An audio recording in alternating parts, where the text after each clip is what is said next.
Welcome to LDI 1.8, the case of the asymmetric hypotheses.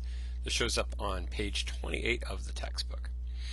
So frequency plots below provide the models for a fair die, so that's the fair die right here, and for a die loaded in favor of the outcomes 1 and 2, so that would be this one right here, okay? You're going to be allowed to roll the die once, and based upon the outcome, you're going to have to decide which hypotheses to support. The null, the die is fair, in other words, it's from this distribution up here, this is the distribution of the null, or the die is loaded, which means it came from this distribution, which is the distribution of the alternate, okay? So first thing they want to know from us is what is the direction of extreme here? Well, to figure out the direction of extreme, you got to think about this in terms of where does the bulk of the item show up in the alternate as when compared to the null? And we notice that most of the alternate is shifted to what? To the left of the null. So that tells us that this distribution being shifted to that side will result in a one-sided to the left direction of extreme, okay?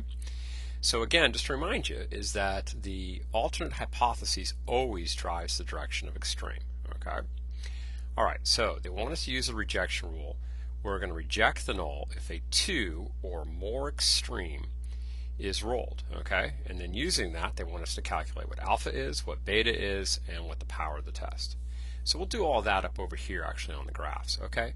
So we know now that our critical value is 2 or more extreme from our decision rule, which means that our cutoff in both the null and the alternate is going to be at 2, okay? So now since we know that the direction of extreme is to the left, then we know our level of significance alpha is going to be calculated from looking at the left-hand side of the distribution, okay? In other words, what is the probability of making a type 1 error based upon this decision rule? Well, the probability of making a type 1 error based upon this decision rule would be the probability of rolling a 1 or a 2 given that the dice was fair.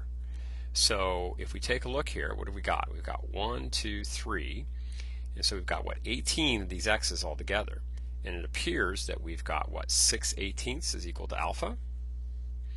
So alpha is equal to 6/18, which hopefully you could have seen without having to do the arithmetic here, was really just the same thing as a third of the time, okay? Or if we wanted to write that out as a percentage, it'd be equal to what, 33.3%, okay? And I guess that's approximation. I should probably use squiggles here because it's not exactly equal, all right? So that's alpha. Now what about beta? Well, now remember that if alpha is being calculated in the distribution of the null, then beta is being calculated down here in the distribution of the alternate. So how are we going to calculate beta?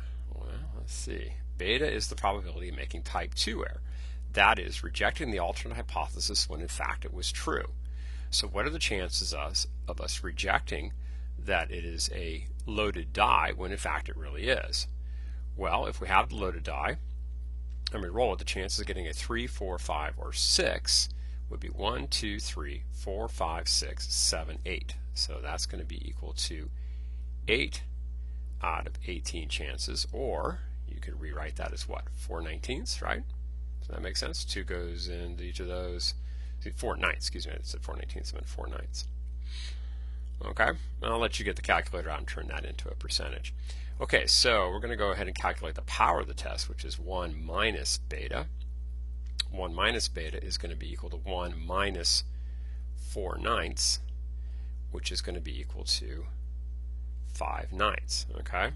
Now remember, the power of the test is the probability of doing it correctly. That's the power of accepting the alternate hypotheses when it's true, right? And so if we think about it this way, that's the power of discovering it was a loaded die when in fact it really was a loaded die. And with this decision rule, that would happen 5/9 of the time, okay? All right, suppose the die is rolled and the result was statistically significant at the significance level given back up here in part B, okay? Then decision made. Oh, decision mad. Look at that. That's a typo there. It wasn't a mad decision, but we'll make a made there. Was the die is fair, the die is loaded, okay? Well, the results were statistically significant. So what does it mean to be statistically significant? To be statistically significant means you reject the null hypotheses and accept the alternate. So accepting the alternate would be that we accept that the die is loaded. Okay, well, this has got a lot of good little pieces here and there on this LDI. Hopefully all of them make sense. And again, if you have any issues with them, be sure to fire an email or post a question on MyCR asking for additional assistance.